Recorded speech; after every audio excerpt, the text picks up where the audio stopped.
বিসমিল্লাহির রহমানির রহিম। শুরু করছি সে মহান আল্লাহর নামে, যিনি অনেক দয়ালু এবং মেহেরবান। আজকের আমাদের ঘটনা হতে চলেছে ঈসা আলাইহিস সালামের ঘটনা।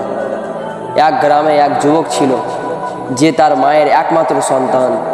হঠাৎ সে গুরুত্বপূর্ণ অসুস্থ হয়ে মারা যায়।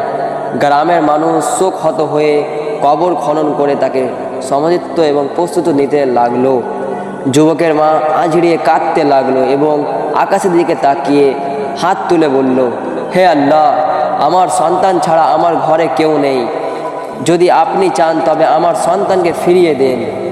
এই সময় আল্লাহ রসুল ঈসা আলাইহিস সালাম এই এলাকায় উপস্থিত ছিলেন। তিনি মহিলার আর্তনাদ শুনে কাছে এগিয়ে আসেন। তিনি মায়ের চোখের দিকে তাকিয়ে তিনিও কেঁদে ফেললেন।